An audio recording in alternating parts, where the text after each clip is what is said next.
सावन का उतरता महीना यानी कि श्रावण शुक्ल पक्ष का आखिरी सोमवार 28 अगस्त को सावन का आखिरी सोमवार है।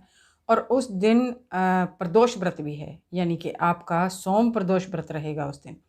जाते सावन का चमत्कारी दिन, यानी कि उस दिन अमृत सिद्धि योग, सर्वार्थ सिद्धि योग बहुत ही शुभ दिन रहने वाला है। 28 अगस्त को सोमवार का दिन। तो अब तक 2 महीने सावन के और 1 महीना अधिक मास का जो हमारे उन बच्चों को मिला था जिनके विवाह में देरी पर देरी हो रही थी, जिन बच्चों के जन्म कुंडली में लगातार विवाह दोष बना हुआ था, उन बच्चों में से बहुत सारे बच्चों के विवाह तय हो जाएंगे और बहुत सारे बच्चों के फिर भी नहीं हो पाएंगे। आप जानते हैं इस बात को कि जितने कर्मों का दोष है हमारी जन्म कुंडली में, उतने ही मेहनत ज़्यादा है, और जितना कम दोष है जन्म कुंडली में, उतने ही कम मेहनत है। तो जिन बच्चों के विवाह में अभी भी देरी बनी रहेगी, उन बच्चों को इस जाते सावन के लास्ट सोमवार को एक छोटा सा काम करना चाहिए। देखेंगे आपकी जिस तरह से और बच्चों की विनती प्रार्थना भोलेनाथ माँ पार्वती ने सुनी है, आपकी भी जाते सोमवार में ज़रूर सुनेंगे।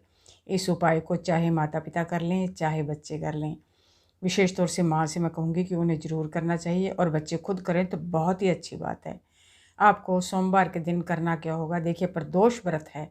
अगर शाम को करेंगे तो बहुत अच्छी बात है, शाम को ही करिएगा इस उपाय को। और अगर शाम को आपके पास समय ना हो, आप सुबह करना चाहो, तो बिल्कुल आप सुबह कर सकते हो। आपको क्या करना होगा, जैसे कि आपने देख लिया, 2 कनेर के फूल चाहिए आपको। सिर्फ़ और सिर्फ 2 कनेर के फूल चाहिए। ज़्यादा हो आपके पास बहुत अच्छी बात है, लेकिन कम से कम 2 कनेर के फूल चाहिए।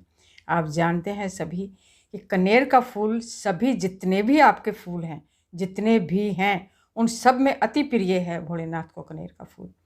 और कनेर के फूल का उपाय जादू करता है एक तरह से आपके जीवन में अच्छे दिन लाने के लिए, खुशियाँ लाने के लिए, आपकी मनोकामना पूर्ति के लिए।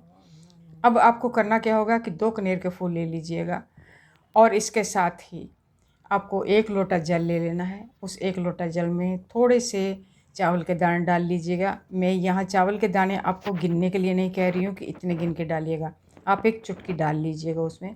और थोड़ा सा गंगा जल और थोड़ा सा कच्चा दूध, ये डाल लीजिएगा। डालने के बाद आप 1 दीपक साथ में लीजिएगा, और वो भी मैं ये कहूँगी कि आटे का दीपक लीजिएगा, और आटे का दीपक भी 8 मुखी लीजिएगा। हमारा लास्ट सोमवार है ये सावन का, भोलेनाथ अत्यंत प्रसन्न होंगे।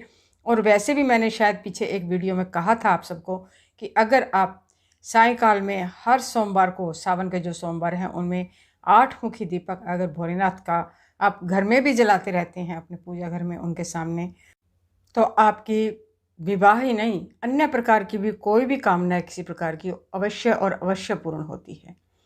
अब आपके पास एक आटे का जो दीपक है, 8 मुखी दीपक है, शुद्ध देसी घी का 8 मुखी दीपक आपके पास, और 2 कनेर के फूल, और भोलेनाथ के मंदिर आपको जाना होगा।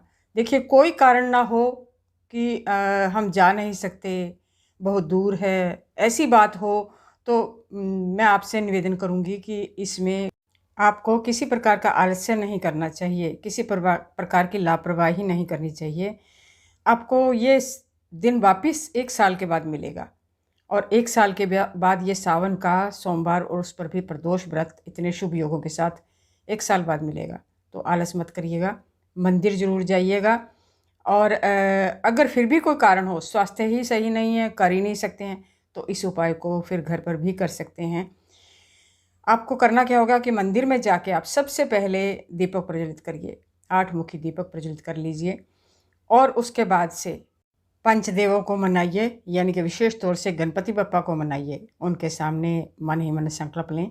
अगर आप जल से ले सकें तो बहुत अच्छी बात है, अन्यथा संकल्प लें मन ही मन कि भोलेनाथ का जो हम ये उपाय करने जा रहे हैं, ये हमारा सफल हो और सारी विघ्न बाधाएं दूर हों। विवाह दोष जो बने हुए हैं जन्म कुंडली में, वो भी दूर हो जाएं। ऐसा अगर माँ हो तो बच्चों का नाम लेकर कहे, उनको नाम लेना होगा बच्चों का, और अगर बच्चे खुद हों तो भी वो अपने लिए कहें और अपना नाम लें।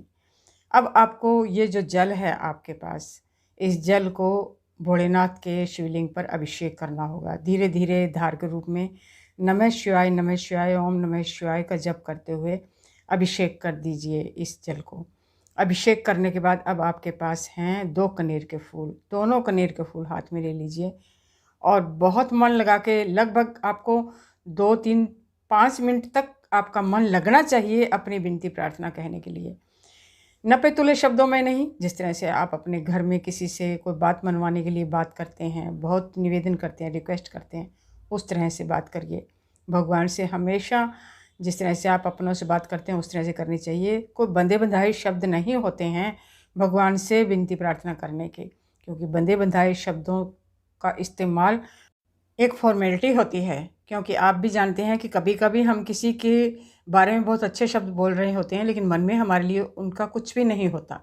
तो उसी तरह से ना करें, आप मन ही मन भगवान के साथ बातचीत करें, उनसे अपनी विनती प्रार्थना करें, बार बार निवेदन करें मन ही मन कि हमारी मनोकामना पूर्ण करें। हम ऐसे ऐसे दुखी हैं, करें तो क्या करें, जाएं तो जाएं कहाँ, किसका द्वारा पकड़ें और किसका सहारा लें। ऐसे बात करते हुए आप भोलेनाथ से विनती प्रार्थना करें। उसके बाद से ये 2 कनेर के फूल जो हैं भोलेनाथ को अर्पित कर दीजिए जोड़े के साथ। और कनेर के फूलों का जो सिरा डंडी है वो आपके दूसरी तरफ होना चाहिए, जो फूलों का सिरा है वो आपकी तरफ होना चाहिए। ऐसा कहते हुए आप भोलेनाथ को अर्पित करें और उसके बाद से अब बजाएं भोलेनाथ के आगे 3 ताली। उन 3 ताली का अर्थ मैं आपको बता देती हूँ कि क्यों, किस लिए। पहली ताली आप बजाएं इस भाव के साथ कि हम अपनी उपस्थिति आपके सामने भगवान दर्ज करवा रहे हैं विनती प्रार्थना के साथ। और दूसरी ताली बजाएं भगवान के आगे कि हमने जो मांगा है हमें दे दीजिए, और अगर हम जो चीज़ ना भी मांग पाएँ वो भी हमें दे दीजिए। हमें आप हमारी पूर्ति हमेशा जीवन में करते रहें।